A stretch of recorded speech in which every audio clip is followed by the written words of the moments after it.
Hi guys, I've got three Browning high power clones on the table. So what I'm comparing is I've got a Tisas Regent BR9, I got a Springfield SA35 and a Centurion 14. So there's been a lot of debate on the forums and on the internet about the origins of the SA35.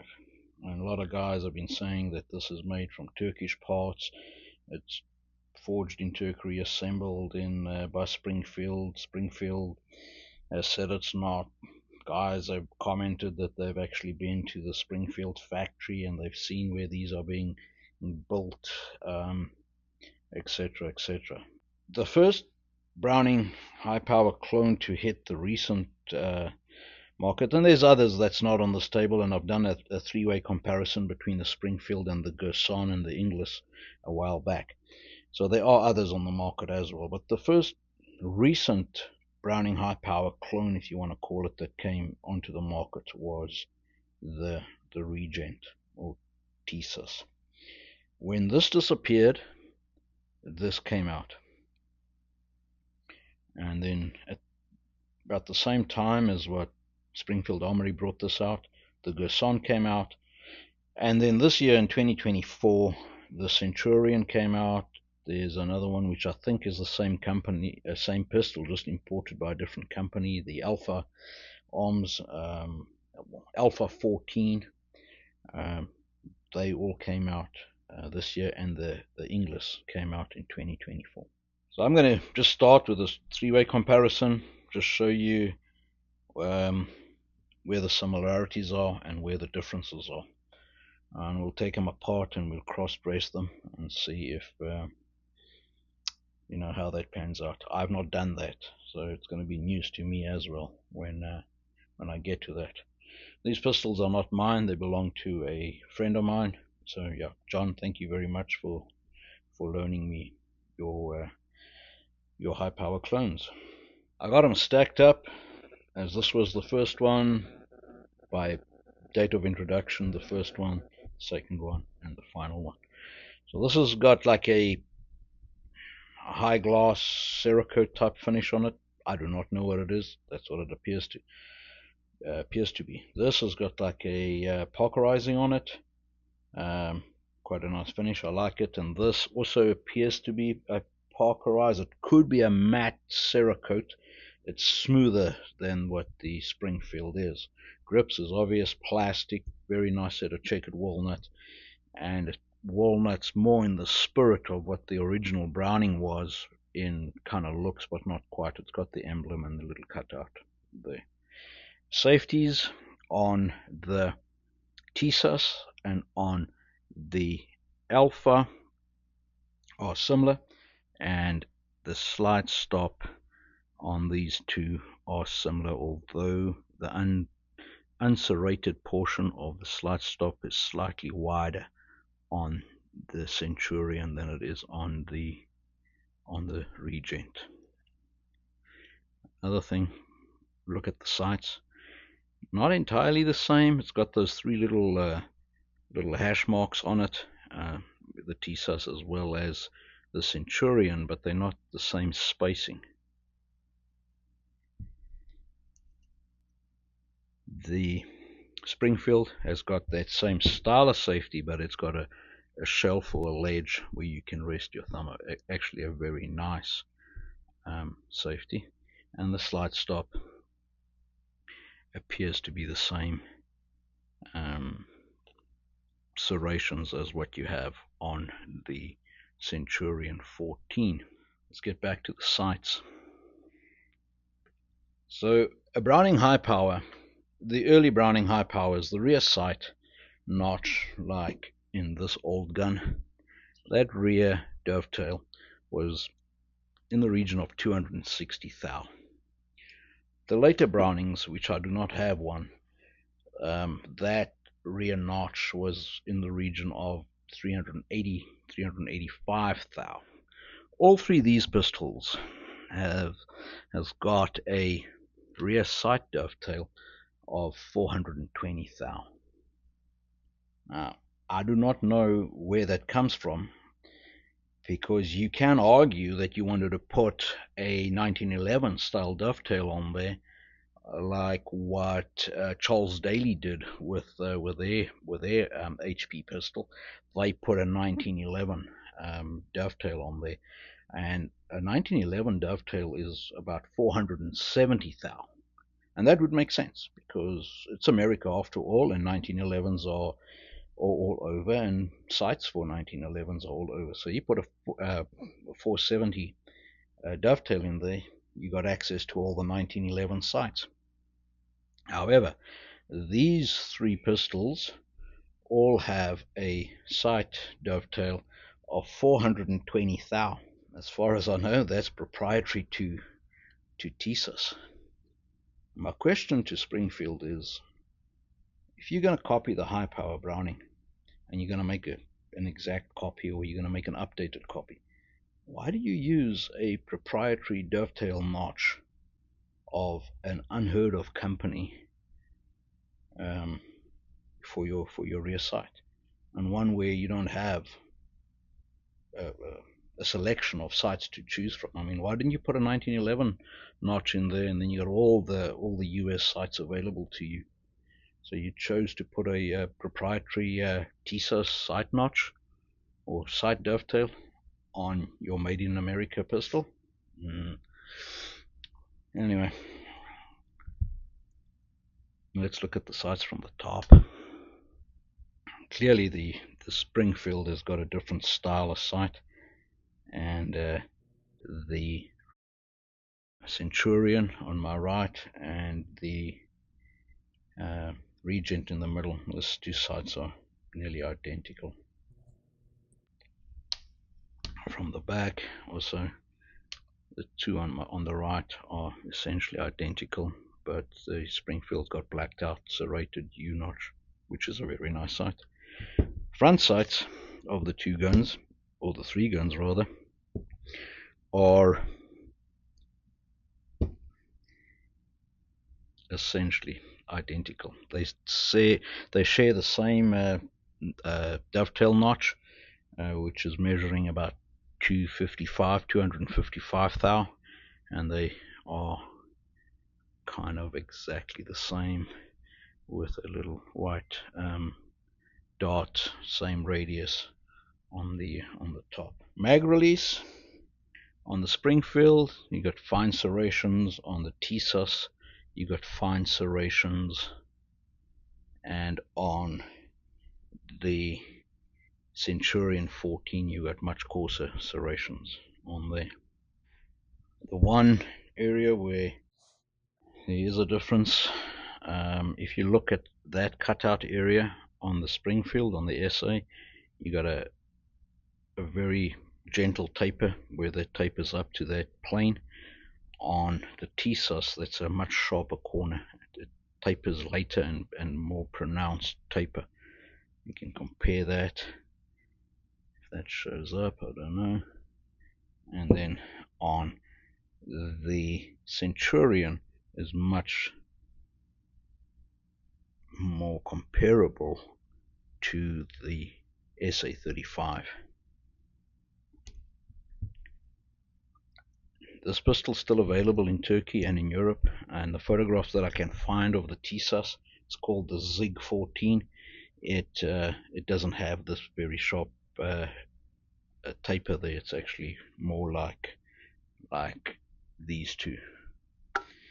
The other one on the Tisas is that area is a lot wider over there.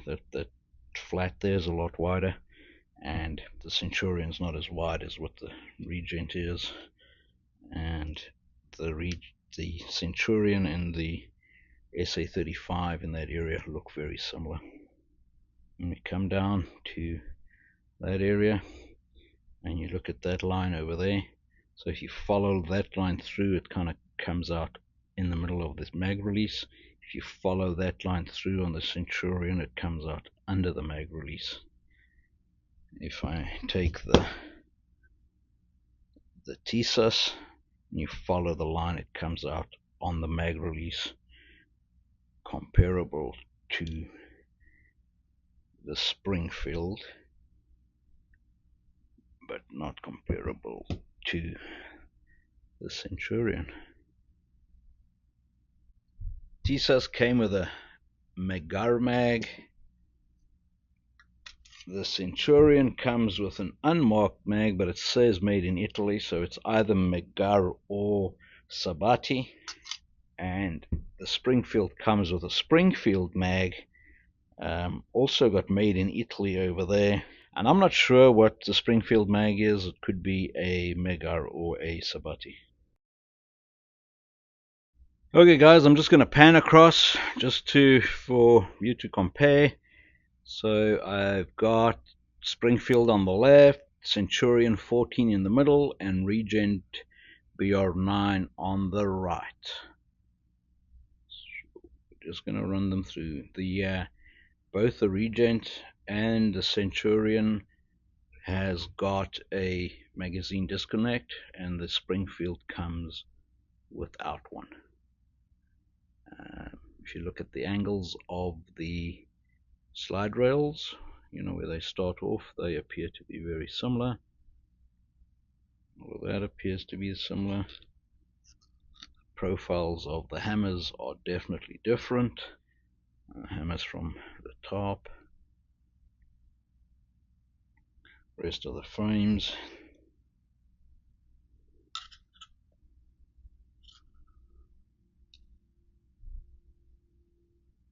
And I can't take them apart further. I don't want to do that.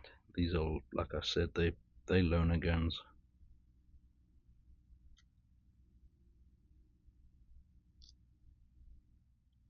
Okay, the one difference I can point out, if you look at that angle there, same on the Centurion, it kind of comes and flattens out, but on the Tisas, that line kind of comes up and it doesn't go round, it comes up, and if you follow that line out, it will run up at an angle like that.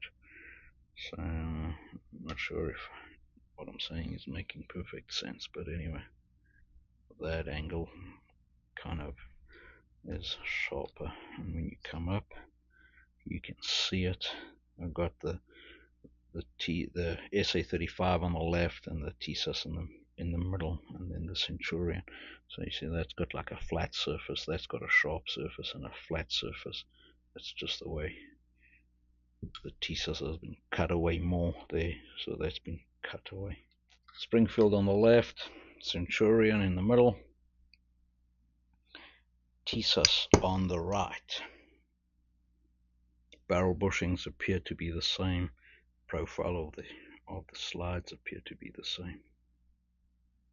Recoil rods and springs, the rods are the same. The Centurion and the Tisas seem to share the same spring. The SA35, these are the rod goes on tight onto the spring. This is loose, doesn't matter which way around you put it, and the spring's longer on the SA. Quick barrel comparison, just comparing the breech end of it. They look similar. The feed ramps look very similar. I've got Springfield, Centurion and Tisas. Note, none of them's got a barrel hood like the original Browning did. On the muzzle end of it, crowns look the same. The Tisas and the Springfield Armory has got kind of a rounded crown, and this one's more flattened off. If we look at the lugs, the Tisas and the Centurion has, in front of the barrel lug, they've been flattened off completely. That one's got a bit of a taper on there, which that one does not. And then the Springfield Armory has got a taper, but it's got an extra step in there on the lug. Also, the Springfield has got some writing on the barrel there, which the others don't. Centurion is, the corners of that lug is kind of angled, where the Tisas and the SA35 is squared off. I'm going to measure them quickly just to see how they differ. The width of that is 270 thou on the Springfield, 271 on the Centurion, on the Tisas. On that width, the Tisas 485, the Centurion 482, and the Springfield 484. If I measure from the top of the barrel down to those lug to the bottom of the lug, 1 inch and 94 thou. 1 inch, 103 thou. 1 inch, 99 thou. So let's measure how much from the bottom of the chamber to the bottom of the lug. On the Tisas, 604 thou. On the Centurion, 600 on the dot, and on the Springfield, 592 thou. Okay, I got the barrels stacked up next to each other. Springfield, Centurion, Tisas. Start off with the Springfield barrel. Obviously it goes into its own slide. Does it go into the Centurion? Yes it does. Does it go into the Tisas? Yes it does. The Centurion goes into the Springfield, goes into the Tisas. The Tisas goes into the Centurion, goes into the SA35. One last thing I want to point out on the slides before we see if the slides go into the frames. That little cutout, that half moon cutout there, are identical on these three pistols. On a Browning high power, that cutout's about double that length. I don't say that means anything, I'm just pointing out these are the same and they're different from a Browning high power. Now I'm going to put the slides onto the different frames without the barrel and the springs, and if they do go on, we'll go one step further, then assemble the slides and then cross fit them. Okay, starting with the Springfield frame, Springfield slide, Centurion slide, goes on perfectly, no problem there.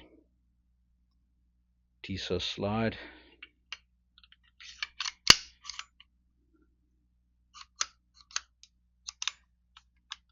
Houston, we have a problem.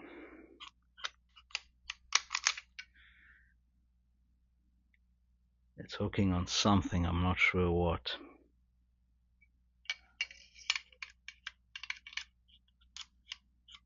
I think it's the trigger bar.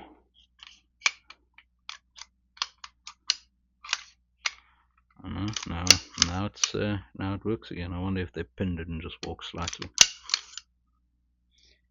Anyway, so all three slides goes onto the Springfield. Next up, Centurion. Springfield slide. It does not like this. Does not like this frame. It doesn't get all the way back. Kind of runs up to there and gets stuck, and I'm not forcing it. So that's not gonna work. Got this Tisas slide. Yep, goes on all the way. Does have a same little snag over there. I don't know, that could just be variances between the different frames. Got that. Tisas frame, Springfield slide,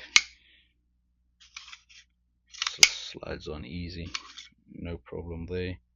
Centurion slide,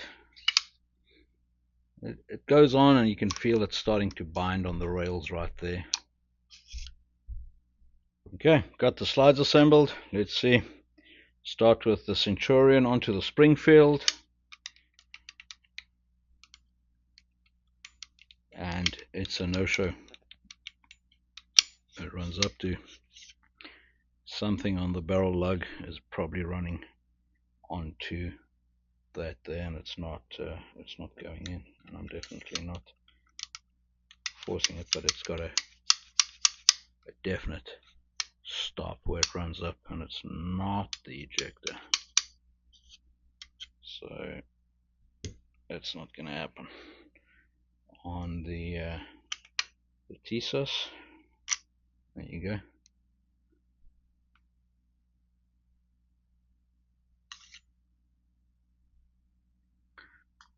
Next up, the Centurion Springfield slide.